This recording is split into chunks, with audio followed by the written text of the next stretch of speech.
Bago ako naanib, laman po ako ng kalye sa gulo. Brawler po ako. Napakarami ko pong taong sinaktan.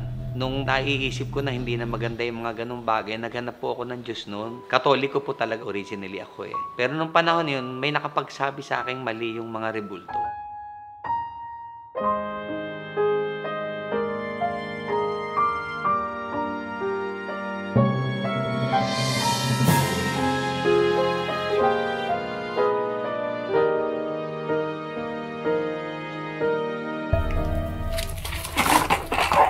Bago ako naanib, laman po ako ng kalye sa gulo. Brawler po ako. Napakarami ko pong taong sinaktan.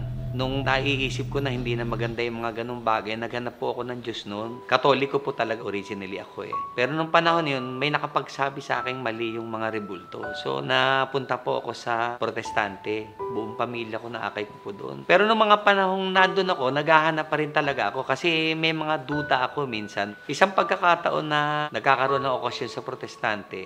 Salamat po sa pagdalo nyo. Pastora, saglit po. Merong gusto lang akong itanong sa iyo. Ano po yan, brad? Bakit po yung lola ko po, yung napakatagal ko na naakay dito, ay hindi pa nababautismohan? Ay, okay lang po yan, Brad, kasi parehas din naman po tayong Trinitarian. Ah, nung panahon na yon, naririnig ko na po si Brad Eli. Kasi yung tatay ko, pag nakahiga sa salas namin, nakatodo ang TV, pero hindi po siya kanin pa noon. Bahay na ang kahulugan ay iglesia. Yung iglesia ng Diyos, na bahay ng Diyos, doon dapat maganap ang bautismo. Ay, naniniwala po ba kayo sa Trinity? Di ba Catholic religion? Ay, Brad Bong, ikaw po pala ay may duda sa ating pananampalataya. Mabuti po bukas, bumalik kayo after ng worship service. At umupo ka sa gitna ng congregation natin upang linawin ang ating pananampalataya sa protestante.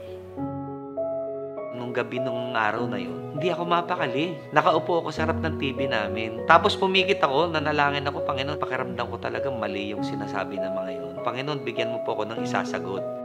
Wala sa hinagap ko, di nag-iisip lang ako, nagbukas ako ng TV. Si Brad Eli ang nandun nagpapaliwanag tungkol sa bautismo. Ang ginawa ko, isinulat ko lahat ng mga talata. Kinabis ako yung bumalik na sa kinabukasan.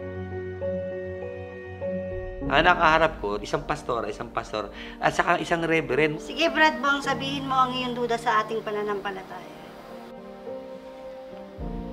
Baka po iniisip nyo na bata pa ako sa pananampalatayang ito, kaya liliguin nyo na naiintindihan kong tama. Yung lola ko po sanggol pa ng mabautismuhan. Ang naiintindihan ko sa Biblia, kailangang sumasampalataya ang isa bago siya mabautismuhan. Sinong nagturo sa iyong sumagot ng ganyan? Ganito na lang po.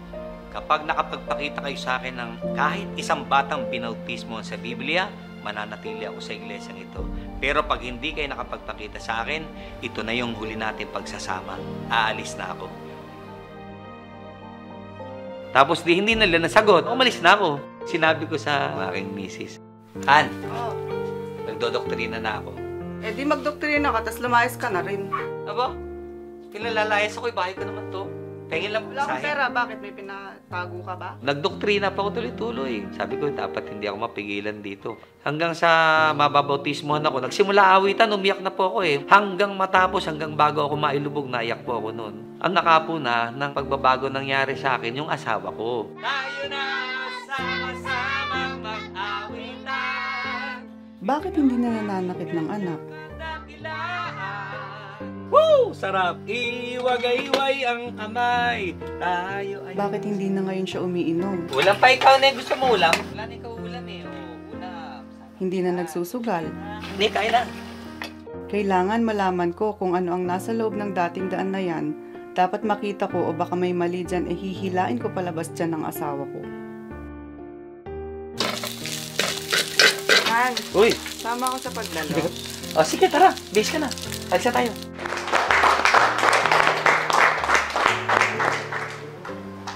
Grabe, Han. Ganun para kagandang aral dito. Gano'n na karami ang namiss ko. Ay, ako'y napaluhaan nung panahon na yun. Sabi ko, napakasarap naman ang pakiramdam. Nagbunga pala yung ginagawa ko. Kasi, nung umuwi kami, nag-decide na po siya magpadoktrina. Awa ng Diyos, nakatapos po siya. 2 buwan ang pagitan namin. Isang umaga, nag-uusap kami ni sis. Han, Oh, tanda ko na, no? bakit?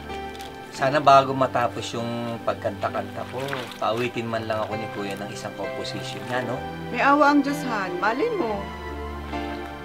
Wala sa hinagap ko talaga na si Kuya pala may ginawang kanta para sa kanya Sabat. After 2 days, nag-message ang isang member ng MCGI band.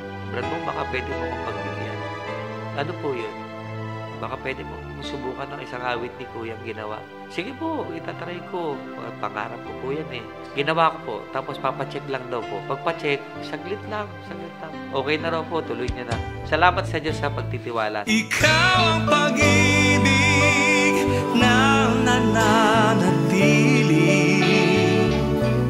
Ikaw ang ligaya kung may dalamhati. Ikaw ang pag-asa pag napipighati. Salamat po, Ama, sa iyong pagkandili. Salamat sa Diyos na akay ko, kapatid kong panganay, si Sis Beb, yung asawa ni Sis Beb, mga magulang ko, tapos mga kapatid ko, yung mga kasama sa trabaho, buong staff dyan po. Sa kasalukuyan, naging interpreter na talaga ako ng iglesia.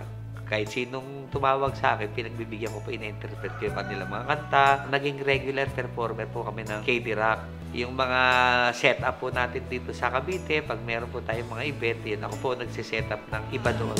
Ikaw ang pag-ibig na nananatili. Ikaw ang ligaya kung may dalamhati. Ako po si kapatid na Reynel Nueva at ito po ang storya ng aking pananampalataya. Bilyong salamat po sa Diyos.